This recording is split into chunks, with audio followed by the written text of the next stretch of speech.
Hey, Soraya, how's it going? Hey, Jeff, how you doing? I'm doing great. So I'm wearing my Rain Parade shirt today, but we're not talking. Well, we're talking to somebody that is part of Rain Parade. Yes, we are, but who also, by his own accord and with a different group, has a new release. Why don't you Yes. let everyone know who is joining us today? Yes. So we're talking to multi-instrumentalist Derek C., who has released this new album, by the name of the Gentle Cycle, Landslide Eyes. Beautiful press scene there. Oh my gosh, this thing is gorgeous.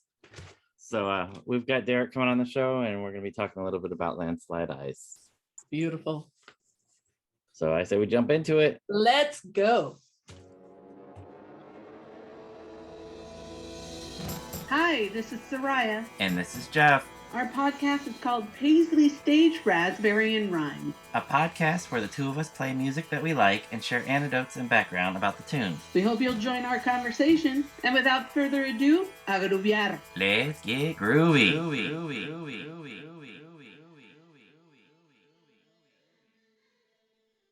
Hey, Derek, how's it going? Going all right. How are you? We're doing fine. I'm trying to figure out how to get my video. Oh, here we go. Oh, there you are. Yeah. Live and in person. Hi, Soraya. Hey, good to see you. Good to see you too. All right. Right. Soraya, Well, first of all, we need to talk about many things today, but Okay. really good for our listeners. Derek C. has joined us today. This is an absolute beauty, not just aesthetically, but it is a beauty of a listen. Oh, thank you. So thank you so much, you and Roger, for giving us this gift. Oh, you're welcome. Oh, So my. Derek, we had you on before when we were talking about the band's self-titled album, The Gentle Cycle, but we wanted to talk to you today about your newest release, Landslide Eyes, as we were showing before, and the gorgeous vinyl, which we'll talk about the different varieties in a little bit. But Yeah. our understanding about the recording of Landslide Eyes is pretty unique. Unfortunately, we experiencing this worldwide pandemic, and our understanding is you started the process of recording prior to the pandemic hits, and bam, so you have a very unique recording process for this album. Can you talk to us about that? Yeah. Basically, we started recording, I think it was August or September 2019. And we had just finished the basic tracks with the whole band at the end of February 2019, or 2020 rather. So we got all the basic tracks done, and then it was lockdown. So we had also digitized everything from the analog multi-tracks, luckily, because at the time I wouldn't have had a way to do that without Roger's gear. So we had everything digitized, and then after a few months of just wondering what to do, we realized that we could work remote and finish things up. And I ended up buying some gear that allowed me to record at home in the digital medium. And Roger and I just kept sharing files back and forth and ideas as far as piecing everything together and the sequencing. And one song was completely re-recorded. Somehow, I don't even understand how we did it, but we did, but we did it. And one song wasn't even part of the original lineup of the record, but it got added to it just as we were putting things together. We realized that it should have been there. So we had a lot of time to finesse it and get it finished, and it was great because it really gave us something positive to do while the world was in slow motion. Yeah.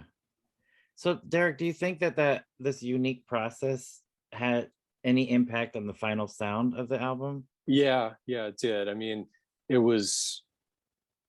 as I was writing the songs for it, I had envisioned it to have all of the little instrumental link pieces Mhm. that put that kind of bind everything together. But we added a lot to it that we probably wouldn't have if we wouldn't have had the time to do it. Okay. A lot of we kind of worked through a lot of ideas. Some things we didn't use, some things we did, but since we weren't working on any kind of schedule, we felt like we could take as much time to finish it, which that takes some discipline, because if it could have easily become something where we never finished it because of the lack of limitations. But I tend to be more of the let's get it done type, whereas Roger is slower and more methodical. So it works well, because my bad tendency is I tend to rush things, which Roger's really good at keeping me grounded with that. And also working with Rain Parade is also very good with keeping me in focus with remembering that it's okay to spend more time on things. Nice. So I'm thankful to have both inspirations. Nice. So I have a follow-up question to that. Knowing that by February of 20, you had all the basic tracks, then this completely different process comes in and allows you and Roger to kind of expand and think a little more. When did you know, okay, we're done? I guess it would have been beginning of summer 2021 when we realized that we were done. We'd gone through dozens of rough mixes, and we changed the order around, and it really became like a jigsaw puzzle by that point to figure out which mixes we liked the best. And I'd pretty much had the order figured out, so that was that was taken care of. But it was just getting the right versions of the songs together, and we did it. And we did it by me standing outside of the window of his recording room and listening to things and talking that way versus Wow. how we've been doing it, which is going back and forth with texts and files. So we weren't in the same room because we hadn't been fully vaccinated yet, but we really wanted to get everything finished. So we did it in a way that felt safe and also creative. Nice. Wow. That's very, very unique. Very Completely. unique approach. So speaking of unique, and Soraya and I have two separate questions that kind of go hand in hand. You're mentioning sequence. I'm a freak for album sequencing. I am a total album guy rather than a single guy. This album flows. There's definitely a flow that both sides. It's almost like two suites. I guess you could call it, side A being one, side B or side two being another. And you mentioned the little musical interludes that are in there, so it's almost like it definitely has ebbs and flows to it. How important was it to you to make that album flow in the sequence that it is? And Soraya has a follow-up question with the digital release that goes, I think, hand in hand with this question. Okay. It felt like it was the most important artistic decision I'd ever made, because I pretty much went into this thinking that this is going to be the last album of my music that I ever do. Wow. Because there's a lot of factors. The big one now is that it takes so damn long to get vinyl pressed. So I just can't see waiting a year again to have a record made. So I think the future is just going to be releasing tracks as we finish them. So I figured, since this is the last hurrah as far as an album, let's really make an album, like from that 69 to 73 kind of period, where to really listen to it, you have to sit down with it and hear the whole thing. or listen to it the way that we intended it to be listened to. Agreed. I agree. So to link onto that, Derek, what I found really interesting is that you and Roger did something that other artists haven't done, and that is you included the vinyl mixes as on the digital. If you go to their Bandcamp page and look at the digital album, the last two tracks are side 1 and side 2. Yeah. With the vinyl mix. And other artists have said, no, I want the vinyl to be a separate, that way they're distinct. What led you and Roger to include that for fans? It felt important to do that because, I mean, there's several reasons. I mean, like if somebody listens to it on that one streaming service that shall not be named, right? You can't hear the vinyl mix, you just hear the individual songs. But I definitely didn't want it to be, I mean, thinking the first thing that pops into my mind is when I was a kid and I got The Wall by Pink Floyd on CD before I got the vinyl. And the CD, it's really a jarring listen if you want to hear one track, because there's usually some kind of abrupt cutoff from the previous track because of the way that it was sequenced and crossfaded. So I definitely didn't want people to experience that. So we have the separate songs that can be listened to without anything jarring. But for the digital minded folks that buy the download from Bandcamp that don't want vinyl, they can hear how we intended it regardless of, whether they're playing the record or not. Because we felt that it was just such an important part of the listening experience. We wanted people to have that option. Thank you. Yeah. Yes. Yeah. Thank you very much for that. For sure. You're welcome. All right. So I know, Jeff, let's start with your question about the songs that you and I have been talking about for a while. Okay. Yeah. There's been a few of them. So yes. One thing that Soraya and I have been talking about, Derek, since we both received Landslide Eyes, is the title track and its sibling, I should say. So on one side you have Landslide Eyes, on the other side you have Eyes Landslide, which Soraya and I assumed before we dropped the needle that it was going to be that song played in reverse and maybe played over. Because of the flip on the title. We're very interested in why the band decided to take the title track of the song and make a unique version of it for the flip side. It just felt like as I was writing it, it felt like it could have gone two different ways. It could have, been the quiet version, or it could have been the loud version. And I've always loved how on Neil Young's Rust Never Sleeps, there's My, Hey, Hey, and Hey, Hey, My. Okay. So it's a nod to that. There's starting off the album, there's the great, acoustic version of the song. And then the album ends with the full blown, fuzzed out, Crazy Horse version. And to me, that's just it's such a powerful thing on an album. And kind of wanted to do that. And I also felt like in the sequencing, it felt right to do that, because it felt like it got to a certain, energy peak by putting it in that place. Very good.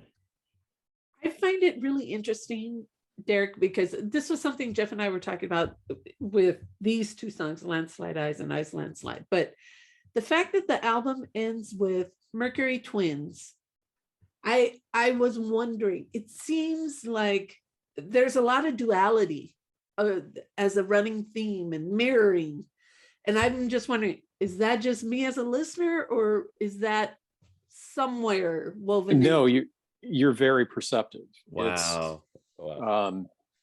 This is getting personal, and this is getting into, kind of the more eccentric, odd sides of my personality. But the record is about two people who are astrologically Geminis.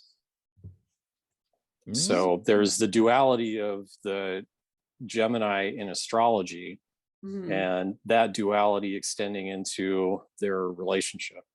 Got it. Wow.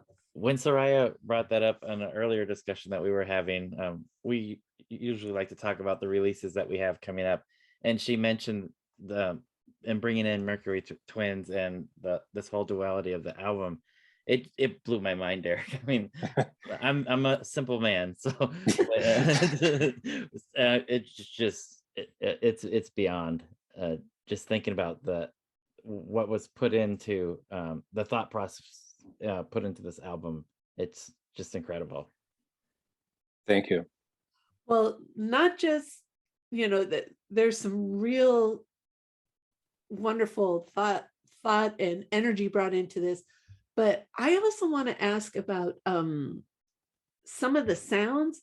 So in some of the press for the Gentle Cycle, you've mentioned your love of vintage equipment. Can you talk about its importance to you as an artist, and also where how that was incorporated into this album? Because we hear a lot of different things going on. Yeah, well, there's also the duality of vintage equipment and modern technology on this record. So, and that is also a big part of the whole concept that you're the first person to kind of get that has expressed that to me. Roger felt like I was very rooted in the past, as far as sounds, and he was conscious of that. But I explained pretty early on that no, it's okay. Let's not think of any limitations on anything that we're doing. And if we go for something that's not a real instrument, that's fine. If it fits and it doesn't sound out of place. But the core of everything is guitar, bass, drums.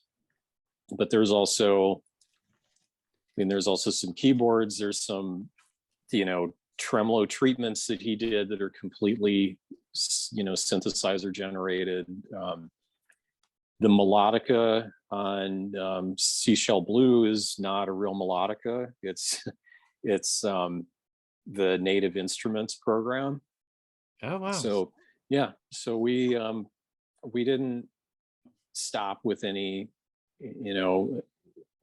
kind of preconceived notion of it has to be the way that a record was made in 1970. We're looking back to the past but adding in the present. I love that. I love that. Derek, in 2019, the band released a single, Ivy, on 13 O'Clock Records.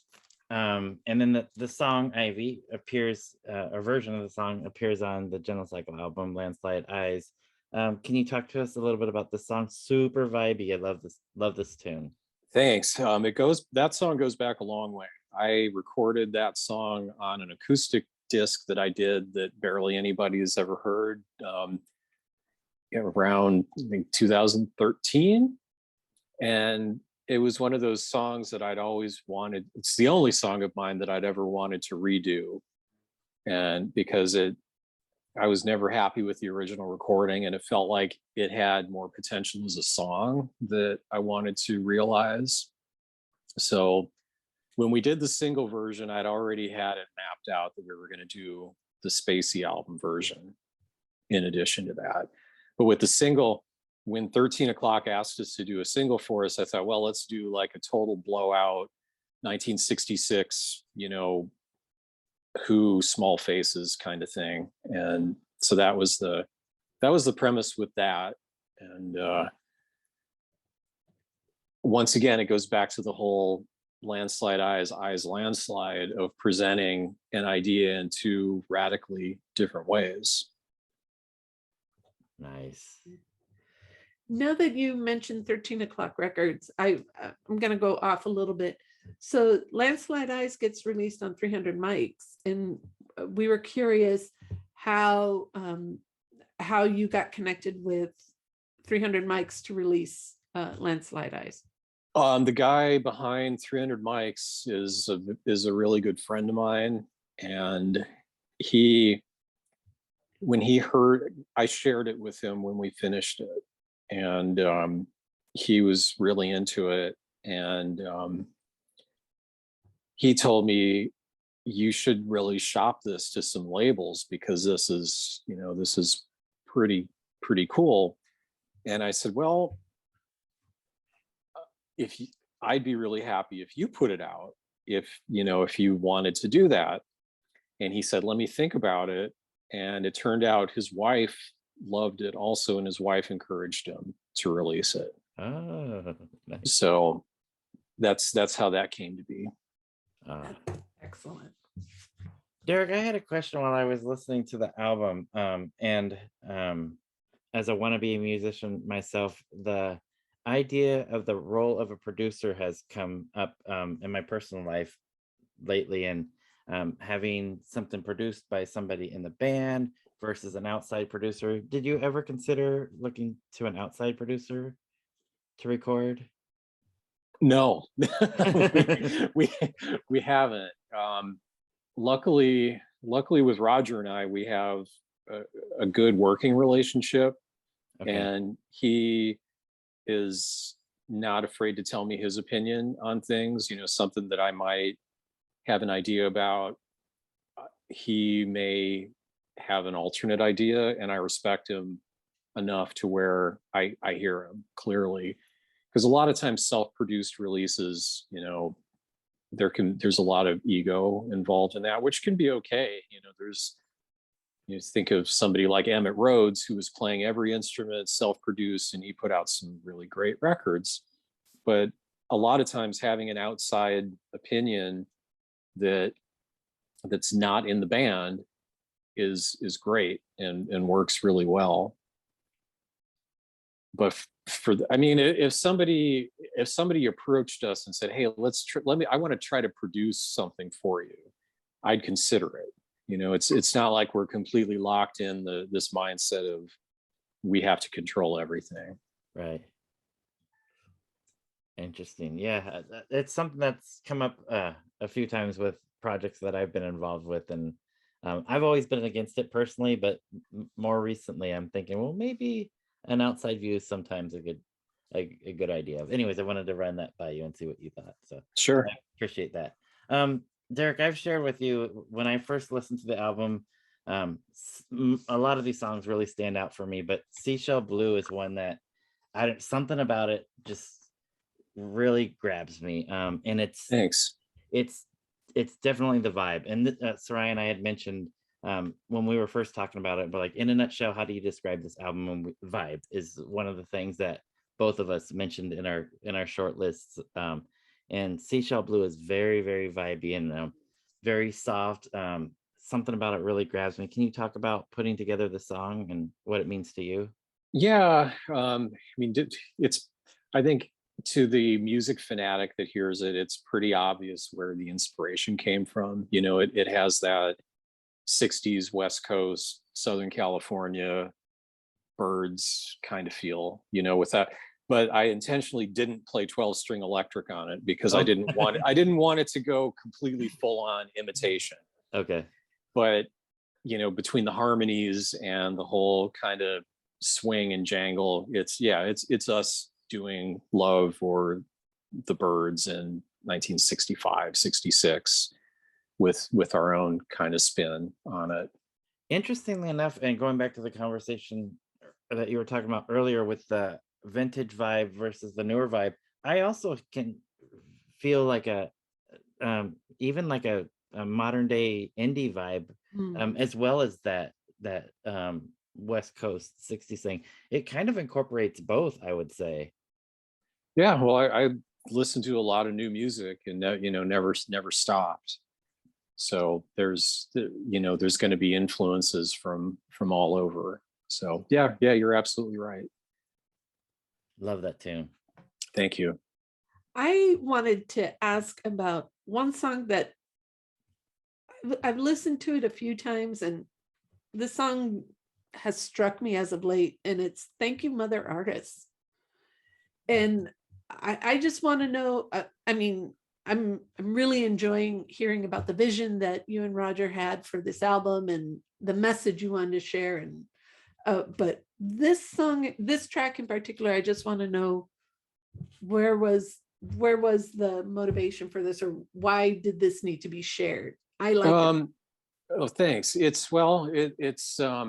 goes back to my mom being both a visual artist and a musician, and how that's impacted my life. And it also relates to the other half of the Mercury twins, that's a mom that is an artist, and watching her with her daughter and how that has impacted her life, her daughter's life, and also how amazed I am to see it and how powerful it is for a child. So that's where that comes from. Thank you. I love some of those little instrumental interludes that Yes. you've added to Yes. in between. Thanks. Thank you. I get a little bit of White Album vibe with those here and there, just a little bit. Well, you're definitely winning me over for life, Jeffrey, with a compliment like that. Well, there's also the one that's not obvious would be there's a lot of Zappa in that, because I'm a big fan of him up to a certain era, and he was known to repeat melodic themes and incorporate bits from other songs into other tracks. And I find that fascinating. So the interludes have something from the song that follows it in every case. There's some kind of melodic element that relates. Interesting. So can we ask, which is the one track that was added? Run the Other Way. Okay. Yeah, that's one that I finished writing and recorded on my own pretty early in the pandemic. And Roger said, let me add drums to that and let's put it on the album. And we ended up having to do some editing to get it to where it would fit on the vinyl side to squeeze that song on. But what was edited out isn't missed. So it's okay. It ended up working out for the best too, because it was just, yeah, it was all superfluous in the grand scheme of things when there was a song that he felt should be on the album. So we made it happen. Okay. And it's pretty significant. It closes out side A. So yeah. Thank you. All right, Derek. Well, we appreciate you coming on to talk about Landslide Eyes. So we want to know, could we expect to hear any of these songs live at any point? We know that you've been playing some shows recently, backing up some very good artists, and it's got to be great being on the stage again. We want to hear some of these songs live, Derek. That's the question of the hour, and we're trying to figure it out. If we want to do it.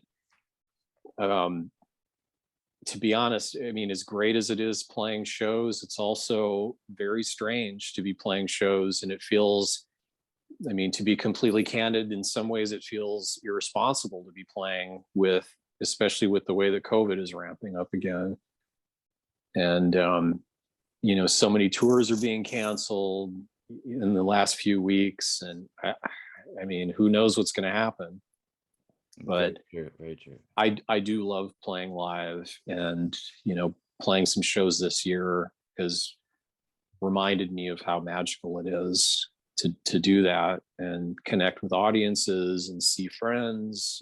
So I mean, I'm hoping more than anything that things are going to cool out again with COVID, and that it's safe to do it. Yeah, definitely safety first. Yeah, sure everybody's healthy and safe, and yeah, but we miss seeing live shows. Yes. Yeah. It's all right. So we need to ask for our listeners, because we've seen some of your posts that only a few of these beautiful, I mean, this is really It's a work of art. It's So spectacular. I think that one's gone now, right? They're The purple, yeah, the Well, purple there's- ones. Yeah, But- they're sold out now. Okay, that's not the only version available, right? Soraya? correct. Right. There's the green vinyl issue available from 300 Mics. And there's the black vinyl that should be around for quite a while. All right. And then we're not going to mention, the streaming service that shall not be named, but Yeah. where can our listeners go find this release, previous releases? Where's the best place for them to go? Bandcamp is the best place for sure. Okay. And as I always say, I would rather people listen to it for free on Bandcamp than listen to it on Spotify. But it is on Spotify because in 2022, unless you're a massive artist, the only way you're going to get heard is having it there. So it's with mixed emotions that it's there, but we really don't have a logical choice in it. So we'll encourage everyone, go to Bandcamp, listen to it there, purchase it there, and support the artists. And then in the future, Thanks. so from what you said at the beginning, it sounds like in the future, Gentle Cycle will be releasing tracks and anything else you want to share, but long form. Yeah, unless something changes, this will be the last one. Then more motivation to go buy that beautiful green, black, or anywhere, but just not at Spotify. Right. For them. But Derek, we can't thank you enough. This is really a wonderful, wonderful album, and we can't rave enough about it. Thank you. It means so much to me. You two have been so supportive, and I never forget how much it means when people support, because with us, it's all word of mouth. There's, we can't afford to hire publicists. We can't tour.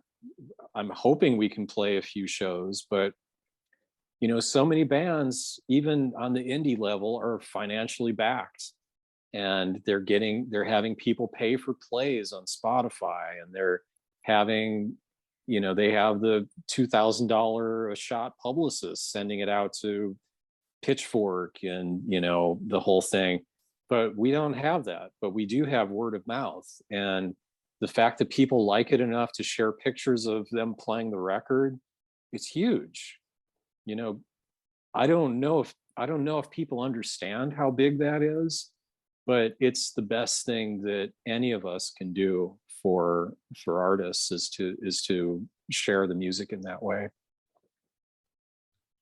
Wow, we absolutely love it. So we feel like we just have to share, and Absolutely. and Thank we you. really appreciate you, Derek, taking time to talk to us about this, because Yes. we Anytime. talk about it with each other. So we're glad that somebody who knows something about it is willing to share it with us. So Thank you. Stay healthy, stay well, and You too.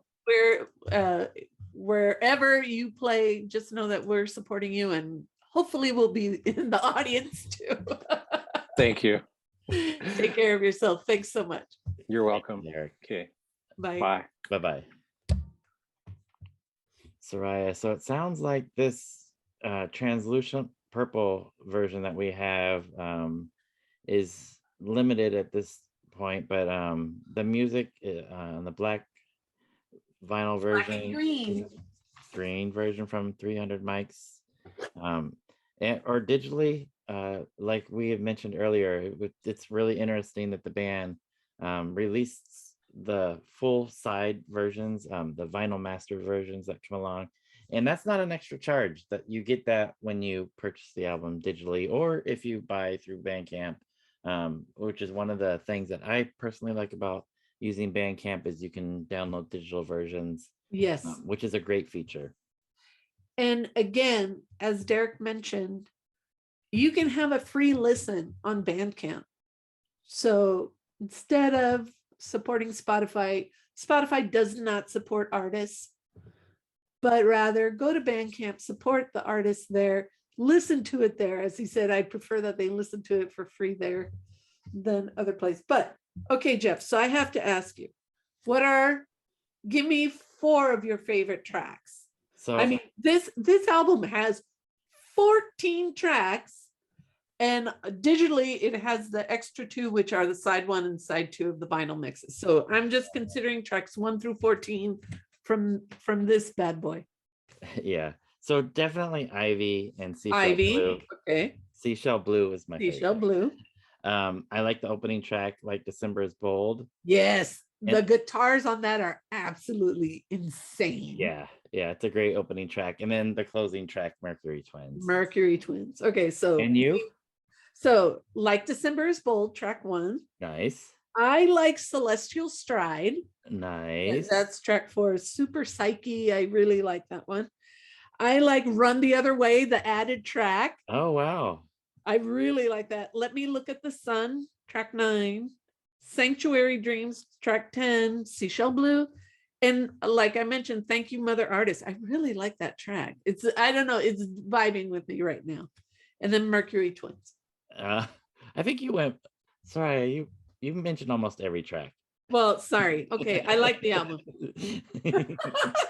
Nice. I like the album, and and of course the title track is pretty dang Yes. awesome.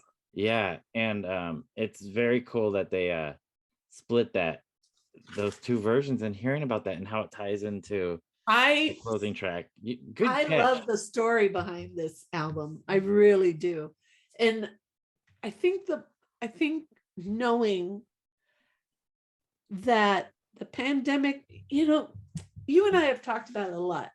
The pandemic has been, both blessing and curse, because the curse was, our lives as we knew it at that time just kind of stopped, and a lot of things were taken away in the name of safety and public health, right? But at the same time, there were some silver linings there. And like Derek said, now Roger and I had time. And, but everything was done. February of 2020 was all done, the basic tracks. But it gave them time, and look at what came out, and as he said, it gave us something really positive to work on during a really tough time globally, And I think, but I appreciated his honesty, saying, I'm a person that I tend to rush things, but now I had time to slow down and listen. And the fact that he and Roger finished the album, or, listen to that final mix via a window, one outside, one inside. I mean, yeah, that is, to me, that's the essence of the meaning of art, is that nothing gets in the way when you have a message to share, one outside, one inside. I just found it amazing. Yeah. And you and I agree that this is a really good album, a solid album, and it's really a beautiful listen. Yeah. And they've given us a lot to listen to, Yeah. Instrumentally, lyrically. Yeah, super vibey. Super vibey. Incredible. And I think Derek and Roger, if this is the last long form album from the Gentle Cycle, don't get me started, because I'll get crying too. But if this is it, chef's kiss. It really is a beautiful album from start to finish. Yeah. I was sharing with you before we started the conversation, I believe, how my wife and I, Christina, we were driving out from Southern California to Yuma to visit some family members, and we were playing it on the road, driving through the desert just north of Mexico. We could see Mexico just to the south of us, and this was a perfect soundtrack as we're driving through the desert on the way to Yuma. Sorry, one thing I wanted to mention that we didn't mention during the conversation with Derek is there's one cover song on this album, and I don't know too much about it. I don't know the band, but the song "Let Me Look at the Sun" was a cover from the band The Hot Dogs. Did you know that? I had to look it up from their 1973 album "Say What You Mean," but the rest of it, A great song. so yeah, it is a great song. I'm curious. I want to hear that original version. I don't know how it differs, if anything, but yeah. So Well, I think we need to do a side by side listen then, Jeff. yeah, we do. We do. And again, I just wanted to thank Derek C for coming on. We love him as a member of the Rain Parade.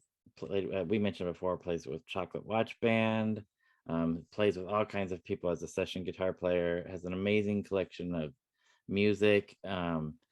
Derek also sells records. Yes, I was gonna say, I mean, serious. Yeah. Oh yeah. serious, Absolutely.